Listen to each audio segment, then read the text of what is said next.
Hey you, watching this video, spread love. Bienvenidos and welcome back, familia. I am Leonardo Torres and this is my good friend Mustachio, and we would like to welcome you back to another episode of the Tower of Torres podcast, the podcast that's dedicated to inspiring others to spread love all over the world. Yes, you heard me, all over the world. On today's episode, we have ourselves a beautiful chat with our good friends Eric and Jon from Boiling Point to talk about music, their latest project, Hope Lives Here, and find out how they are spreading love on this planet. Thank you for joining us and enjoy the show. Hey, yo. Hey, good to be with you. Good to have you guys here. We have Eric and Jon. Why don't we start off by telling us who you are and what you're all about, what your music's all about. Well, my name is Eric Bjorklund. I'm the lead singer. I also play some guitar and piano in the band Boiling Point, and this is... Hey, I'm Jon. I played guitar in Boiling Point since 2011, Yeah. and I'm known to sing into a microphone every now and then as well. Right. And then we've also got Ian Combs on bass and Ryan Charles Selar on drums. And, we've been going at it for quite some time. And it's just really good to be with you. We're genuinely stoked to be here. Yeah, good to have you. We had Katie Donovan who requested that we listen to your music, and Thanks, Katie. I love getting into new music, especially artists that I've never heard, because it's just like opening up a fresh batch of tacos and digging into yes, deliciousness, right? Just deliciousness. And the first song that I heard from you all, we'll get into that song in a little bit later, but I heard two songs. I heard Hope Is Here, right? And Hope Lives Here. Hope Lives Here, right? Hope Lives Here, sorry. And the second one was Legend, and I have to say Legend was just legendary. Favorite. It was awesome. You said that you wrote that song for a football player, right? Wasn't it? Well, yeah. So I know the head football coach for the Gophers, PJ Fleck, and we're kind of college football fans around our house, and we actually went to the spring game, and they gave this poster out, and the poster said, "Don't be afraid to be a legend." And I'm like, man, there's a fantastic song in there, and wouldn't it be cool if we could do something with that, and then like Gophers football could use it, and I think they actually used it on the radio, which is fun. But like, I'm just like, PJ, man, I wrote you this song. Check it out. I hope it doesn't, isn't terrible, but yeah, that was kind of the origins of that song. It was just like, it was just purely a football type song. It was really coming from a fan perspective because if you know anything about Minnesota football, we've been terrible for years and years and years and years. I mean, we haven't had a good football team since like the 60s when Tony Dungy was our quarterback. And so this was like miraculous things were happening for our football team. And we actually went on to beat Auburn in like a New Year's Day bowl. And it was like, this has never happened before. I'm like, I'm going to write this song. Thank you, Jesus. And what's that like to know that they've heard a song that you've written? Maybe they use it even for to pump themselves up in the yeah. I mean, it's I don't know. It feeds into who we are as people. Just like if there's something that we can do to kind of help people or further their goals, then we try to be a part of that. And we can write music, so maybe we can write a song to get these guys inspired and just help the team. And so that's what I offered up, and it's if it helps, great. If it doesn't, that's fine too. It's just, but this one, we want to be a part of what you're doing. So here's this song. Check it out. Nice.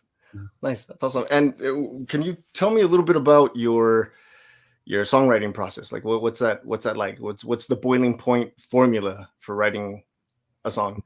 It's like, Do we even know? do we know? Well, one thing we know, definitely, you're definitely the lyrics man. Yeah. When it comes to our times. And so, but very often, it especially looks like Eric, you'll have an inspiration or something and sit down. And then, usually you always have an acoustic guitar along with, there's one sitting right here. So, lyrics and acoustic is kind of a place that you're in frequently. And then, we kind of get together and say like, okay, what ideas can we work around this? And, then like, all right, how do we get a demo version of the song put together, start getting some musical ideas. And yeah. And a lot of, for me, I think a lot of what comes first is like melodies and lyrics. And then I try to build kind of around that. Very early in the band, with our first record specifically, Rules of the Broken, I actually wrote a lot of the music just in my head because I was kind of doing this job. I was working at a hospital of all places, and I had a lot of time where my hands were busy, but my head was not busy. And so I would just compose music in my head as I kind of worked. Yeah. Because I didn't really need to use my brain to think about what I was doing with my hands. Because you're like doing cleaning. Right? Yeah, exactly. It was cleaning. like cleaning blood off stuff. How glamorous is that? Make sure it's clean. Yeah, make sure it's clean. But anyway, just wrote a lot in my head, and that process has continued as I just continue to process the world around me, process the things that I'm going through. I feel like a lot of the songs that I really have loved lately have actually been written in places where I'm almost certainly out of kind of the normal routine of what I'm doing. Places like Uganda, Africa, and Sierra Leone, Africa. Right. And my mind just has some more space to kind of process, and then just, kind of work around melodies and choruses and themes and ideas. And so it starts generally with melody and lyrics, and then everything else just builds around it. Yeah, and then we generally, I come up with a first version of the chord structure, so to speak, and then everyone else in the band is like a much better musician, I think, and has better chord versions. Just different, just a different perspective, which is what's beautiful about a band. And then we just kind of rip the song to shreds until it's best version, and then that process continues into the studio, and so we get what we feel is the best that we can do in that moment for that song to serve the purpose of what that song is going to be and what we want it to be. So hopefully that offers some level of clarity. Yeah, a little bit. Yeah, a little bit. But how do you know when a song is done? Like, how do you decide that, okay, this is ready? Well, we also have an amazing producer. His name is Nick. That he's been one of our main guys that we worked through for a lot of years. Yeah. And sometimes it's when he says the song is done. But right, that's it. But I think that's the cool thing about, I don't know, like having the relationship of being like getting involved in a band and involved in a creative thing for a good amount of time. You learn each other, and you learn kind of where your creative space, where we feel comfortable, where we feel happy within that. And so when we're like, hey, this is I think in the spot where we want it to be and we need it to be. Yeah. And a lot of that developed out of, some of our first bigger songs, like Brand New Day, came out of working with a guy by the name of Ben Kasica, who was in the band Skillet. And then he had just recently left the band, and we went to work with him, and, we had Brand New Day kind of written in a first version. And then he's like, I think this can be better. And you hear it quite frequently around the music business, music songwriting side of things, but your mantra is frequently all killer, no filler. So you want to make every aspect of that song as good as it can be for that, specific moment, and then you record it. So yeah, that's awesome. All killer, no filler, or less filler. Killer, no filler. That's awesome. That's a good way. I don't think a lot of people know really what it really takes to write a song. I think sometimes they think, okay, you just get together and you piece it all together, and boom, it's done. It's like throwing a hot pocket in the microwave, and it's and then you're done, right? And then but then you don't realize everything that goes into it: writing the lyrics, the piecing everything together, choosing which instruments to go in, and then sound design afterwards, and all the promotion and everything that it takes, right? To put a song out. What do you think has been like one of the most difficult decisions that you've ever had to make as a band? That's a good question. Well, probably have we? I think every band has probably gotten to a point where they've recorded a song and then had to cut it after being done.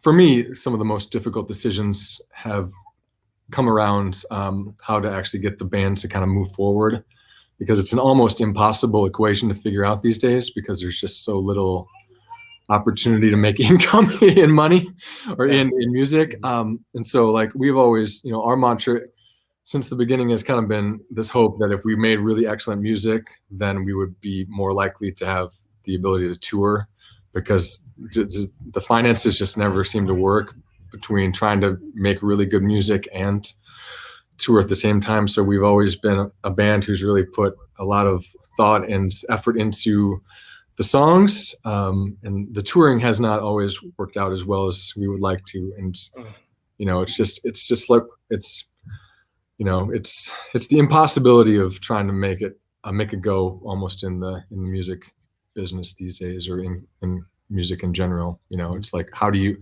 like, what's the best way to make use of the resources that you have, and what gives you the best chance to be heard, or help you grow as a ministry and a band. So that's been some of the hardest decisions that we've had to make. And I'm not sure that we've always made the best ones, because we've been in this for a long time, and it's it feels like people are just hearing us for the first time, which there's always going to be the case. But it always feels like you're kind of rolling this big boulder, and like just trying to keep the momentum going. Yeah. If you stop, then you lose a lot of the progress that you've made. We've got a friend actually in Nashville. She's like just starting to break out as a country artist, but it's like one of those really frustrating things where like people have been working really, really hard in the industry for decades, and they're a new artist kind of thing. But she like, her name is Caitlin Smith, and she's from Cannon Falls, Minnesota, and she's written for Garth Brooks and like Rascal Flatts and like all these huge bands, and like she's like starting to finally roll into her own kind of expression of country music. And she came out of the Christian genre when she was living here in Minnesota, and it's like she's been busting their butt for 15 years. She's new. She's new. Yeah, she was but it's cool, because like I saw an interview with Garth Brooks recently, and Garth Brooks is like, oh yeah, Caitlin Smith, she's such a sweetheart, she's gonna be huge. I'm like, that's amazing. That right there is talk about promotion, huh? You hear it from his mouth. From his mouth. So you said she broke out of the Christian genre. From Christian music. Would you consider your music to be fully in the Christian genre, or are you trying to break into secular or world? I don't even know what to call it anymore now. All of these terms are new to me, really. Right. Yeah. I mean, I think we're always a band who's had one foot in kind of each place. We're not. I wouldn't. I think we fall really well into the category of bands like a Skillet, or like a Switchfoot, or like even like your last week's guest, Collington. I don't know that he really falls well into like a category. We try to offer, I think, hope to people who may not have a way to experience that other than music or some other expression than faith. We're definitely all Christian guys, and like I think most of our music kind of points in that direction. But it's not always the easiest on-ramp for people. So I think that offering hope and like loving people, I know that's kind of a big thing for you. Yeah. Just, and that's really the place that our band operates from. Like we operate out of a place of love. We operate out of a place of hope, and offering that to people, regardless of where they are, or our perception of where they are, Wow. Because that's a big thing. Yeah. I love that. I really love that. I used to call myself an atheist, and a while back I used to live in San Bernardino, and the only station that would work in my car was Air One, right? And so I'm listening to like Skillet, and I'm listening to Switchfoot, and for someone who loves rock, like that was like, it was okay, right? And the fact that it wasn't too, at the time, it wasn't too Jesus, you know, I was like, okay, I can listen to this, you know. It was sort of like the hallway into listening to more Christian music. And that's one thing that I noticed about your band too. Like you seem to genuinely care about people, you know, and it's more about the caring for people than it is. Well, I don't know that I want to word it that way, because I don't want to make you look like you don't care about the Christian, we're pushing Christian messages. But you're loving people, which I think is the most important Christian message, right? Is to love people and to give them hope. And I do want to talk a little bit about some of your more like your serious work. But before I get to that, I want to ask you a weird question, if that's okay. Sure. Sounds good. Let's do it. So let's go with me to the future here. The year is 3021. Okay. 3021. 3021. And someone finds a time capsule marked boiling point, and they pop it open and discover what? You purposely put something for someone to find in the future. Will it be locks of your hair? It'll be Leonardo's mustache. Oh, mustachio. Yeah, that's right.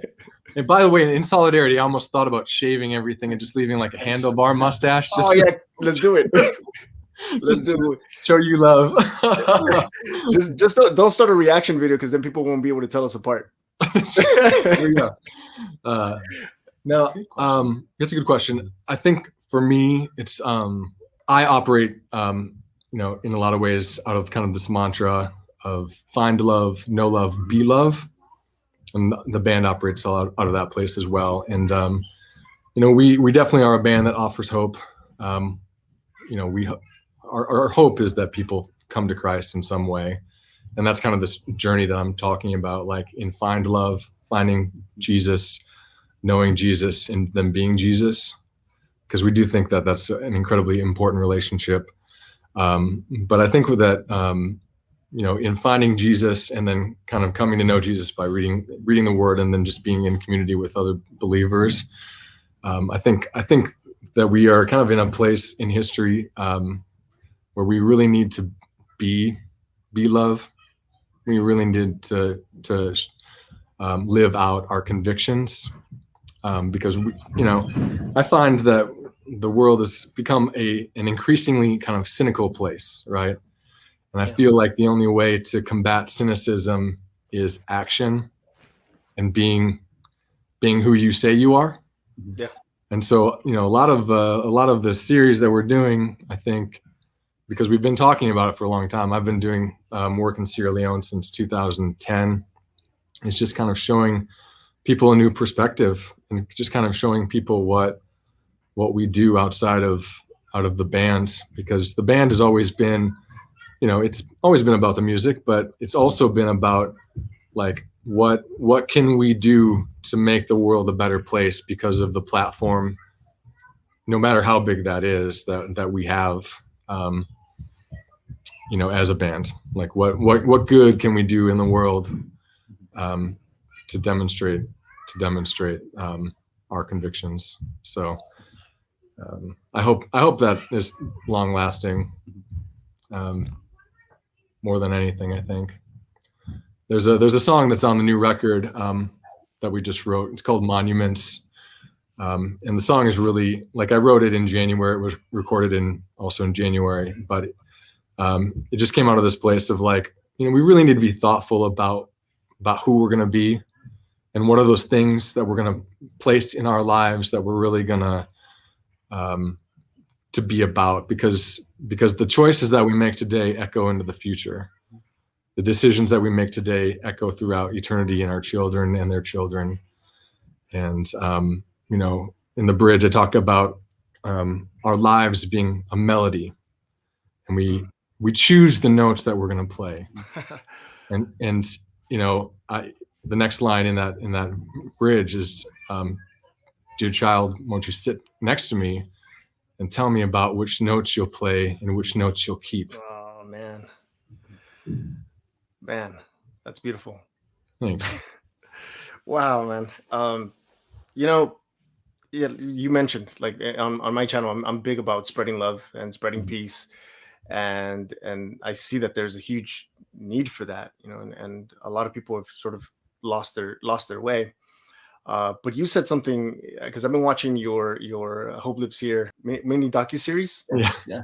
Awesome. And where you visit, Sierra Leone, and so you said a couple of things. And before I get to that, can you just let us know briefly what that project is about? Yeah. So I mean, the bigger project is I work with a group called Africa Uplifted. I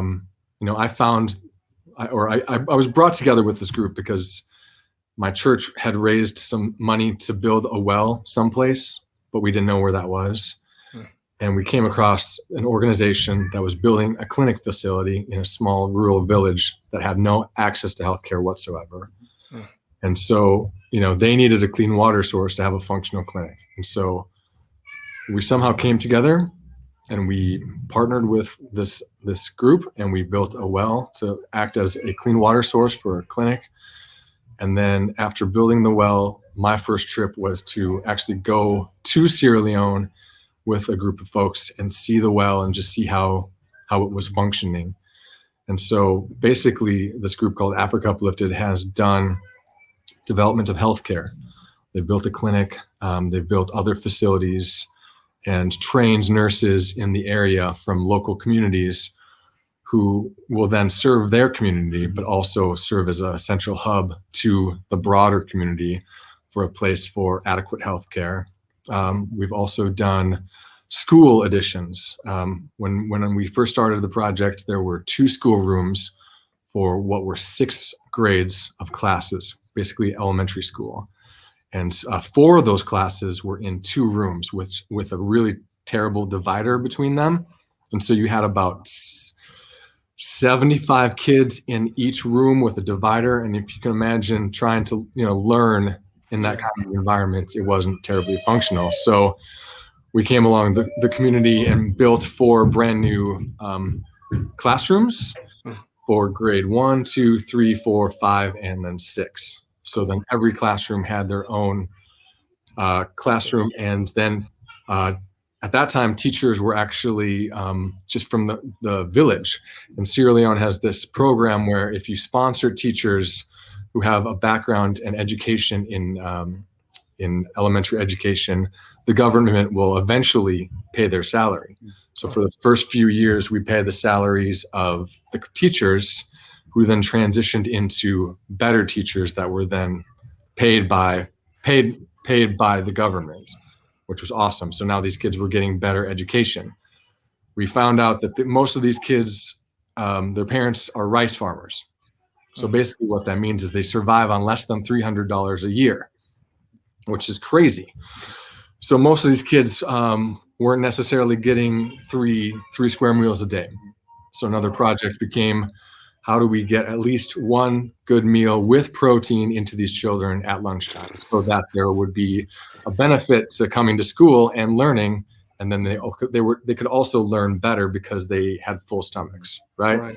Right. So we developed a program that now feeds 150 kids 5 days a week, giving them lunch with some level of protein, with whether that's a bean or fish or some other kind of meat.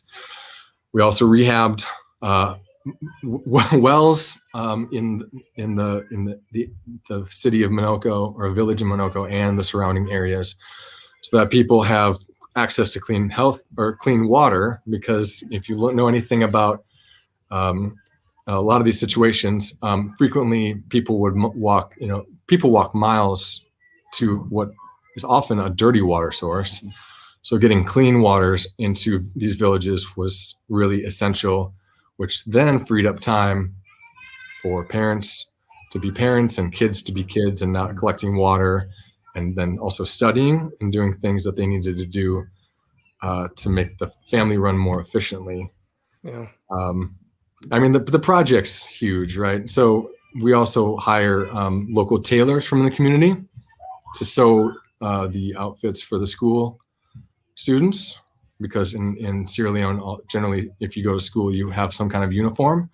And so then we're also developing the economy, the local economy, by paying tailors, which then puts more money into that local economy to spread, hopefully among the people, to give them more resources and more opportunity.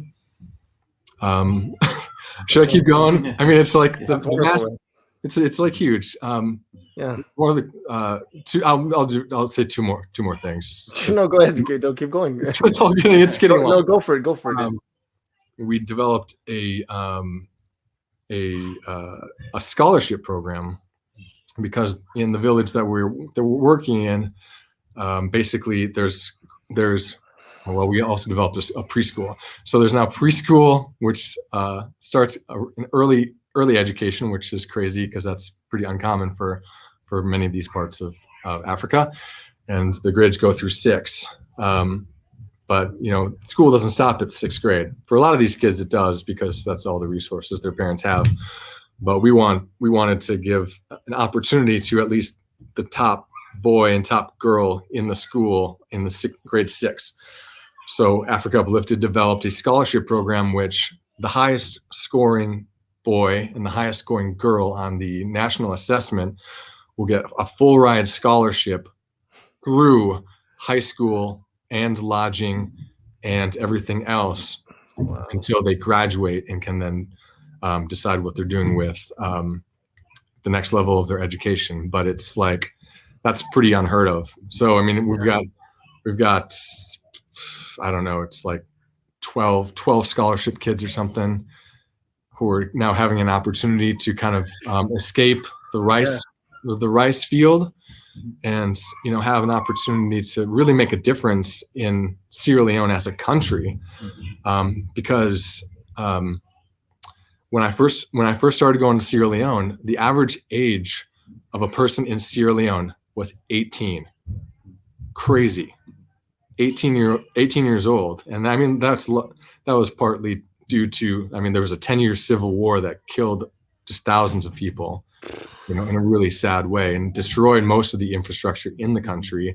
And so a lot of the work that's had to come in on the heels of that has been redeveloping the country so that it, can, actually function and have a future and a hope. The thing that I'm probably most proud in this whole thing, and it's before the clinic was functional, there was no prenatal care. So like moms and babies, it would not be uncommon that moms and babies would die in childbirth, because they didn't have adequate nutrition and counsel and delivery room space. And since the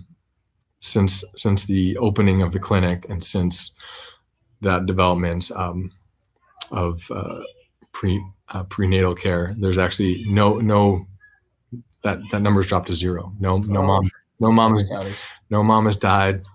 No kids are dying. These babies are like, they're fat and they're beautiful. They're coming out healthy. Yeah. Because on my first trip, I was working in the clinic, and the mom the grandmother brought her grandson in, and this child was 18 months old, and he was 12 pounds, and we had to bring this kid to a clinic that specialized in malnourishment, and just like hope that he made it. It was like one of those most unselfish I've probably ever been. We laid this kid on this table, this metal table. I'll never forget it. It haunts me every day. Laid this kid on this table. This doctor's looking him over, pulling skin off bones, like what's basically supposed to be a 1.5-year-old. And like me and the team we pull out our pockets and give this grandmother everything we have, because the expectation in Sierra Leone is that the grandmother is going to pay for medicine and bedding and all this other stuff, but she couldn't even afford to feed him. So it's like how does this kid have a chance? Yeah. How does he have a chance if we don't intervene in this situation, in this moment right now, in the most impactful way that we can? So like legit, like we all unfolded our pockets, gave everything we had, and just said a prayer. Man, Hopes. if that's not spreading love, I don't know Right. what is, man. In the docu-series, I was looking through it, and it's strange to see that is a market and everyone's behaving so normal, and then I realized that there's a flipped truck like behind them, and they're just Yeah. it's just Yeah. laid on its side, and they're just like Yeah. business as usual, and that stands out to us, and to them it's just like probably just like another day. But in one of, I think it was in the last, because you've only released 4 episodes, right? Yep.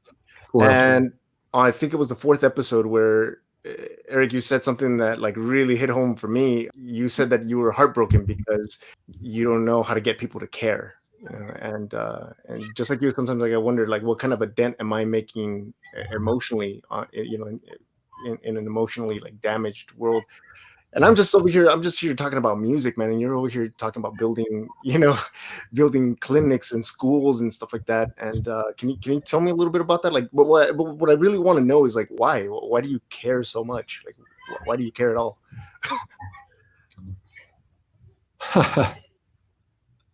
We don't.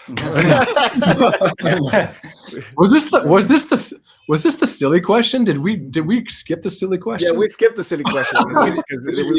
We did the time capsule question. Oh, that's right. Yeah, Yeah. we just went for the jugular. Yeah, we just went for it. Yes, But like, okay, like where does this come from? Like, what was it like growing up? For both of you, like, what nourished this passion to care for people halfway around the world? yeah, I mean, so my mom was an incredibly caring person. She I think was very much the way that I am. She would try to meet needs if she saw a need. Like just a really, this blows me away. I think about it. She realized that a lot of kids in our community didn't have coats. So she started a coat drive. And she collected thousands and thousands and thousands of coats so that people wouldn't be cold. And she like I think to this day, she passed away from cancer 5 years ago. No, actually 2013, more than that now. But I'm sorry to hear that. Thanks. I think there still is a coat closet full of coats because they do this thing still every year. But she would, she recognized that need and so recognized that she could do something about it. And so she created a system and a way to make sure that people had their needs met. And she would go to Kohl's and like bargain with people and like, make her dollar go farther than you'd ever imagine, and just just make it possible. And I think that comes from her. I want to make things possible for people, and I'm like doing that the best that I know how. But I also realized that, and I think this is maybe is a product of the increasing almost use of social media and what feels like kind of siloing. I feel like we've almost lost the ability to recognize the humanity in each other, and step into and relate to people on just a very human level. Mm-hmm. Like we don't always have to have an agenda. Yeah, like you can just engage. I can engage you, Leonardo, on like just a very human level. I can recognize that you are a person with needs and desires and dreams, and try to step into that any way that I can, so that together we rise, together we are better, together more can be achieved. And so that's just one anecdote, but I don't know where's it come from for you. Totally. Yeah, man. In some elements of that as well. For me, for my family, or how I've grown up and where I'm at spiritually, of things, because my family is a family of faith. Grew up, in church, going to church, but more than just church. My parents, and teaching me and guiding me in like learning what faith really means, and following, Christ, following Jesus, following his example, following what he came, when he came to this earth, and God's purpose in sending Jesus to this earth, believing that, as Jesus told his disciples, I think it's in Matthew, he says, whoever would be the greatest will become the servant of all. And he was trying to like flip the script on him, of saying, like, guys, the way that you perceive greatness and you see the way that, people might be, of influence in this world. I came, and my heart and my message, as Jesus, what I'm trying to say to you guys is, what you need to do is serve each other. And there's no element of, you're not like, believing in following Christ's example.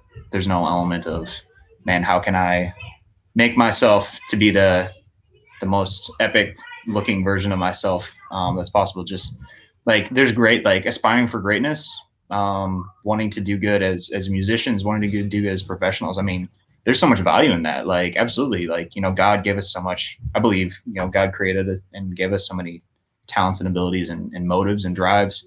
But Jesus specifically said to his followers, like, to really be truly great, you'll become the servant of all. And like, that's an incredibly humbling thing, because again, like, like, what does that mean for everyone personally? Like, that's something that I'm continuing to grow in, that we'll continue to grow in. But it's amazing, like, that we get to even be a part of living that out, and express that through music. And like, we love, all killer, no filler, even writing great songs, like,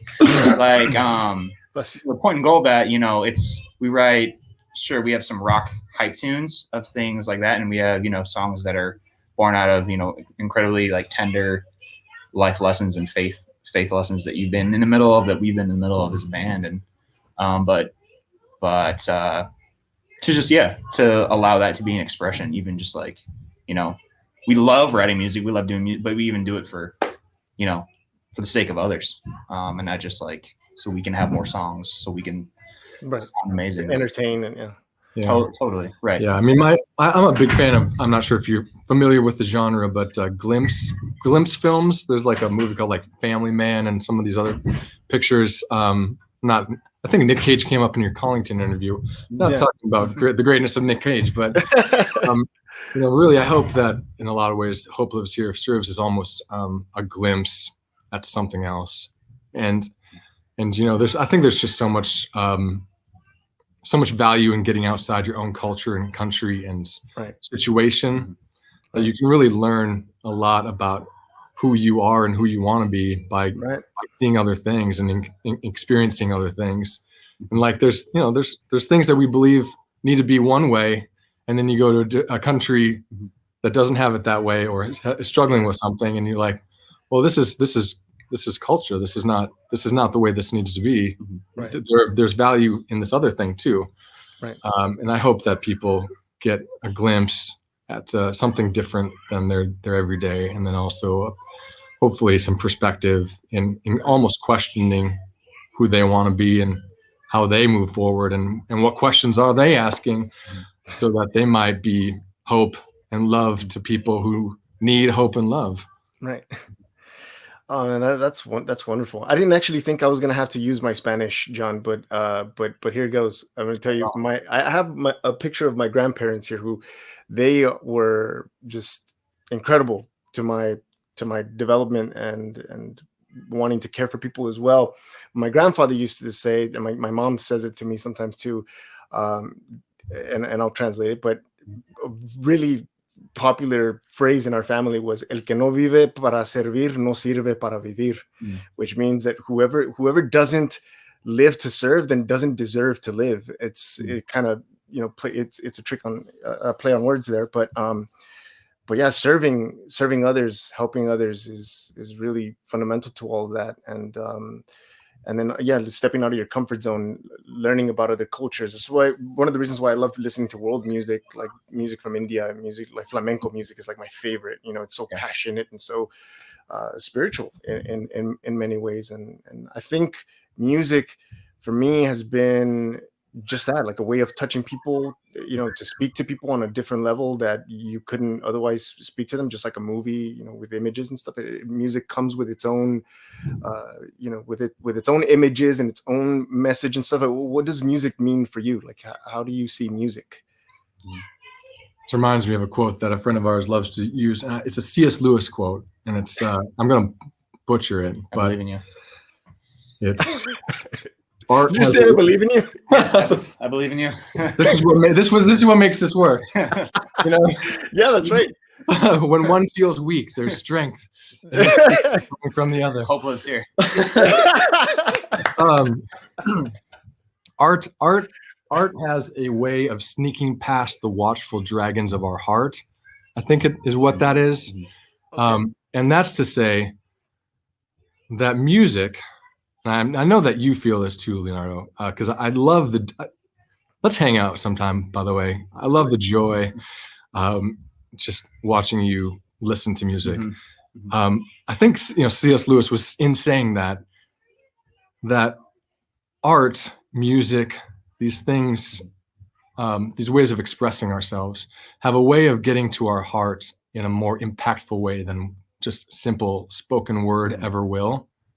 Like, you can hear sermons or whatever, you can hear lectures, you can hear people telling you this and that and whatnot. But I mean, when you start thinking of the music and the way it comes together with the lyrics and the beauty of that moment and what that song is saying, there's ways that music can get to places that you might guard more heavily. That's the thrill, I think, of being a band and being a musician and a songwriter. Like, there's a song that we have called "Stay With Me." It's on the record. It's a really heavy song, or more record. In person, when we do it live, we break it down to acoustic, because it's a song that I saw on Facebook. Like, I was leader of a youth band. Yeah. Like, trying to teach kids how to be musicians. I was awful, but it made for really good connections with young people. Yeah. And there was one of my students who was really posting some things that really made me worry about her safety. And I knew that she had kind of a history of cutting herself. And the song is called "Stay With Me" because it's almost this song about God's perspective over us and just encouraging us to just hang on, because you are not an island. There's help is on the way. There are people around you. You are not alone. You will never be alone, even if you feel abandoned by people, because God is always there. And it's just this song that's just, I mean, I wrote it in like 5 minutes. That's very rare for me, but it's a song that came together very fast, because the central theme of the whole thing is just stay with me, because you have value, you are loved, and there's something beyond these things that you're experiencing. And by the way, we have all experienced those things. Like, this is not new. I mean, you're not the only one who has gone down this path, right? There are people who have gone down that path with you and have found something on the other side. Right. And so at the very least, there you're not alone. Like, other people share that experience and have overcome it, and in many ways they can identify with that and at least have hope that they too can come out okay on the other side. That's great, man. That's great. As the lyric wraps up, that's not the end of your story. It's not the end of your story. This is not what is going to define you. Awesome. I just wrote it down on my notes, because that's going to be my next reaction video. Okay. I want to hear it now. The 5 minute song as a rock song. It's always been a tender acoustic song. You can listen to both versions. We did another version too. Cool. I started a series on the channel called live studio versus live. So I listened to the studio version and then versus the live version and see how different it is. Yeah. Speaking of which, actually, what song do you feel? I guess you just answered it. Actually, never mind. I was gonna ask, what song is your favorite to play live? That that people enjoyed, or that you enjoyed the studio version, but just playing it live just gives it a whole different. Yeah, Hope Lives Here is definitely Stay With Me is definitely a favorite. It's like it's a very visceral song, because like I mean this is just the way that I operate. Like I play every show that we ever do as if it's going to be the last show that I will ever play. And so I try to sing every note like it's the last time I'm ever going to sing it. And specifically for that song, who I'm really trying to make sure that if there are people in the room who aren't okay, that it's okay to ask for help. Please, for the love of God, ask for help, because I would much rather have you ask for help than see an obituary about something you thought you couldn't get through. Yeah. So that's definitely a favorite. How about you, John? Man, so again, favorite song of like playing it live versus the studio version. Yeah. Good question. Good question, man. He actually doesn't like our music. That's not true. I think that one song that's kind of surprising and has even surprised us throughout our just catalog of songs. We have a song called "Put Your Hands Up," which kind of is another hype song. It's a good, like, super fun rock song, like kind of very similar to like the Legend vibes. Yeah. And I think, I'm not sure if it's like our most listened to tune. If like we kind of wrote it, but like, hey, like this is we had the opportunity to write it, and I think like it surprised us. How many times like people. Yeah, just like, man, this is like a super good song. We're like, okay, great. Yeah, it's like it's another one of those fast writes. I wrote it like on the way driving back from recording something else. Like I wrote it in my head, and then it went on to like, it's got like almost 2 million streams on Spotify, and like Dude Perfect used it, which kind of blew it up even more. I'm not sure if you're familiar with those guys, but they do like sports videos, and so it's like, okay. Mm-hmm. Well, I'm glad you like it. Yeah. And you're just like, all right, okay, on to the next. And like the theme in it is very much kind of almost like seize the day. Like this is our opportunity to make an impact in the world, or be the best we can be of that. Plus, it allows me to jump off of stuff, man. Sure I jump off my piano, and I jump off the drum set, and I jump off whatever else I can jump off of. What is that? What is that for you, really? What's that about? Yeah, the jumping off of stuff. Oh, it's just kind of a way to get people engaged. I don't want to be a band that stands there and plays our instruments. Like I once went to my sister used to work for Live Nation, and she gave me free tickets to see Aerosmith at like this amphitheater VIP experience, which was fantastic. I'm like not necessarily a huge Aerosmith fan, but like I'm a fan of like really good front men and front women. So I'm like, I just need to go see Steven Tyler, if nothing else. The same way I felt like I just need to go see Bono, if nothing else. Like I need to see these people do what they do because they're so dang good at it. And the opener was 3 Doors Down. Okay. I really liked 3 Doors Down, but after that show, unfortunately, I didn't like him as much. And I heard that I've now come to the realization that there may have been some politics involved in this, but 3 Doors Down didn't move at all while they played their show. They all stood in place and they sang the songs. And I'm like, man, this is really boring. I don't want that. And then Steven Tyler, 69 years old, he's like walking around and like doing stuff, and he's just like engaging people. And I'm like, yes, I want to be that guy. I don't want to be these guys. They're not fun.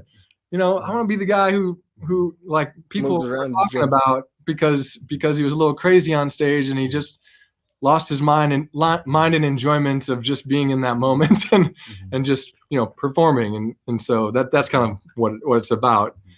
Yeah, I think it's that too, like, because again, we do want our music to be inspirational. Yeah, and for people to be drawn in, and not just like, oh man, pay attention to us because we're playing music, but like man, like the reason why we do music, and that why we want anyone to engage with our music is from a place of inspiration, right, as well. So and of course like enjoyment and fun, of course, but it also makes the highs really high and the lows much lower. it creates more dynamics within the quote unquote show too. So, it's, Have you ever had a bad show?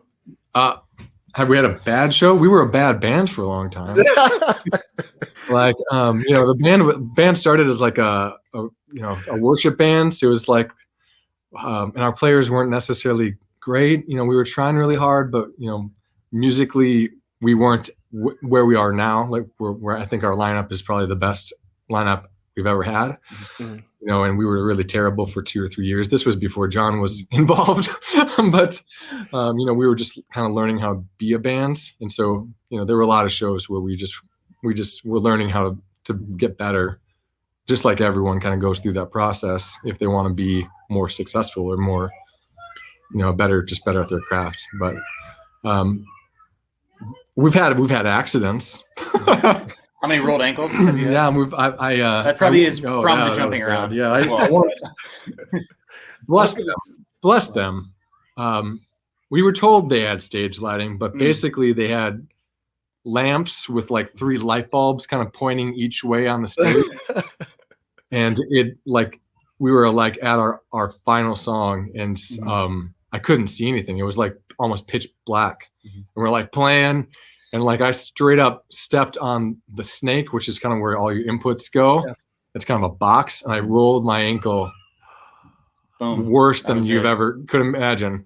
Like I could not walk the next day and had to get up and try to do another thing the next day on an ankle that I had to just really tape up and immobilize. I've fallen off the drum set. I've fallen onto the drummer. Things happen. It just makes for a more exciting show, I guess. That's right. Awesome, man. Well, I want to thank you guys so much for your time, for taking the time to talk with me. If people want to know more about your music, what would be the best way that they can experience your music? We're on Spotify, we're on YouTube. Leo has put up our contact info there at the bottom, so our website and Instagram. boilingpointband.com, at Boiling Point Band on Instagram. I think it's at Boiling Point Band on Facebook as well, but yeah, just look for the Hope Lives Here icon, I think. But they can find all that on the website. Yeah. It's beautiful. And then I'm going to add the links to your docuseries on the description down below. So if anybody wants to check out this the series, really interesting series about your trip to Sierra Leone and what you're doing out there. And how many episodes is that going to be? 8 episodes. 8 episodes. You're halfway through. When is the next one premiere? It's Saturday night. Saturday night. It's Saturday up to the Saturday before Easter. What is Saturday? Saturday is the 13th. The 13th. Okay, cool. I'm gonna premiere this on Saturday the 13th. So tonight, on the Boiling Point Band YouTube channel. I'll link it up in the description down below. Right on. And then I'll join you on the live chat as well. Cool. Awesome. All right. Awesome. Thank you guys so much. Thank you. Good luck with your future projects. Wait, before I go, what's the next project? What are you all working on currently? We're working on trying to promote this thing as well as we can. Awesome. That's where we're at. I mean, this has been a 5 or 6 year process of albums and leading into the movie. So yeah, cool. I think especially post 2020, after kind of COVID-19 situations, we're blessed and kind of relieved to be having you all engage with Hope Lives Here, and working on that. So writing and recording. So excellent. All right. Well, cool. Thank you all so much for taking the time to talk to us, letting us know a little bit about Boiling Point and what you're all about. Thank you, dude. Thanks. All right. Thanks. Eric and John, you guys are incredibly inspiring to me. I really hope that we get to sit down again and talk more about your projects. And yeah, have a couple of tacos. Why not? May the eternal love and the profound peace of the Great Spirit be with you always. Remember to love your neighbor as yourself. And to continue your adventures here on this channel, click on any of the links on the screen. And as always, continue to spread love, continue to spread peace, and continue to share this music. And I'll see you on our next adventure. Journey well, travelers. Thanks.